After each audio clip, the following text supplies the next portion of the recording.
Hi students, welcome back to my channel.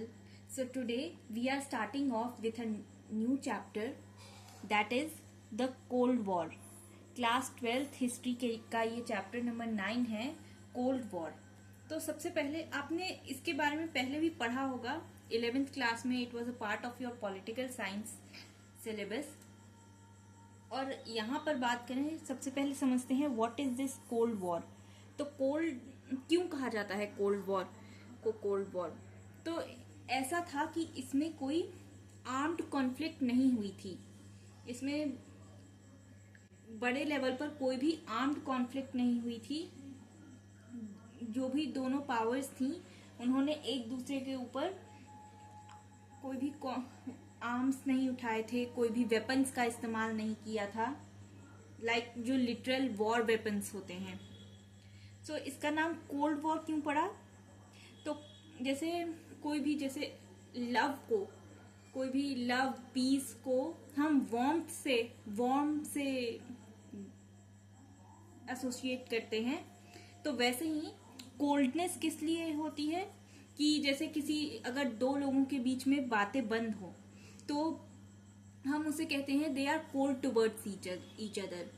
वो ज्यादा बातें ना करते हों, एक दूसरे से सहमत ना हो, इसलिए they are cold towards each other. इस वजह से इसका नाम पड़ा कोल्ड वॉर. अब क्या था, तो ये वॉर किस बात का था. जब इसमें एक एक्चुअल वॉर में जैसे होता है वैसा कुछ भी नहीं हुआ था. जैसे वर्ल्ड वॉर हुआ, इसके पहले वर्ल्ड वॉर हुआ, कई सारे वॉर्स हुए, वैसा कुछ नहीं हुआ था. So what was this cold war. तो ये एक तरह का एक अनहेल्दी कंपटीशन था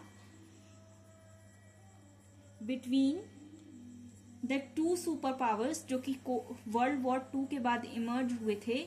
दैट इज यूएसए, जो यूएसए था, और USSR, the western block and the eastern block. इन दोनों कंट्रीज के बीच में ये इमर्ज हुआ था कोल्ड वॉर. क्या थे. रीजंस थे आइडियोलॉजिकल कॉन्फ्लिक्ट.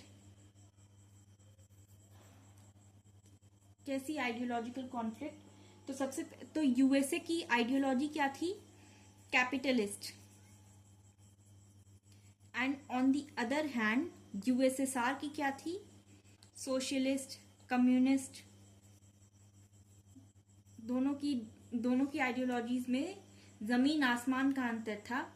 और इस आइडियोलॉजी की वजह से कोल्ड वॉर इमर्ज हुआ. और भी कई सारे रीजंस थे, धीरे धीरे करके हम डिस्कस करेंगे. अब ये कब इमर्ज हुआ, वर्ल्ड वॉर 2 के बाद. वर्ल्ड वॉर 2 के बाद जैसे जर्मनी की डिफीट के बाद कई सारे क्वेश्चंस रेज होने लगे कि अब जर्मनी का करना क्या है. तो किस तरह से डिसीजन पर आएंगे, कैसे हम एक कंक्लूजन पर आएंगे. जो भी मतलब अमेरिका, ब्रिटेन, रशिया, ये सब कैसे करके एक कंक्लूजन पर आएंगे कि अब जर्मनी का क्या फ्यूचर होगा. सो इसके लिए उन्होंने डिसाइड किया कि नेगोशिएट करेंगे, एक अग्रीमेंट बनाएंगे, पीस ट्रीटीज साइन करेंगे. अब इसके लिए कंडक्ट करी गई याल्टा कॉन्फ्रेंस.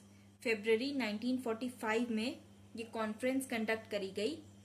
अब याल्टा ये नाम क्यों दिया गया, बिकॉज ये याल्टा में कंडक्ट करी गई थी जो कि रशिया में एक जगह है. इस कॉन्फ्रेंस को अटेंड किया था यूएसए के लीडर, यूएसए के प्रेसिडेंट रूजवेल्ट ने, फ्रैंकलिन डी रूजवेल्ट ने, रशिया के स्टालिन ने, एंड ब्रिटेन से विंस्टन चर्चिल ने, वहां के प्राइम मिनिस्टर विंस्टन चर्चिल ने ये कॉन्फ्रेंस अटेंड करी थी. क्या क्या डिसीजंस लिए जाने थे. तो याल्टा कॉन्फ्रेंस में कई सारे डिसीजंस लिए जाने थे. जैसे सबसे पहला तो ये कि अब जर्मनी का करना क्या है. जैसा मैंने बताया कि जर्मनी कैसे डिवाइड होगा, किसके पास कौन सा जो रीजन है वो आएगा. And on the other hand eastern Europe का क्या होगा, बिकॉज वहां पर भी कई सारे पॉलिटिकल चेंजेस आ रहे थे. और उसका भी डिसीजन लेना बहुत ज़रूरी था। ये जो दो चीज़ें डिसाइड करी गई। क्या डिसीजन आया? तो सबसे पहले ये डिसाइड हुआ कि यूरोप में कंडक्ट करे जाएंगे फ्री एंड फेयर इलेक्शंस, जो कि सोवियत सुपरविजन में कंडक्ट करे जाएंगे। सोवियत सुपरविजन में ये इलेक्शंस कंडक्ट करे जाएंगे ईस्टर्न यूरोप में। एंड सेकेंड डिसीजन, जर्मनी को 4 जोन्स में डिवाइड किया जाएगा और ये चारों जोन्स चारों कंट्रीज में अलग अलग डिवाइड कर दी जाएंगी। जैसे कि एक पार्ट रशिया का हो गया, एक पार्ट अमेरिका का, एक पार्ट ब्रिटेन का, इस तरह से।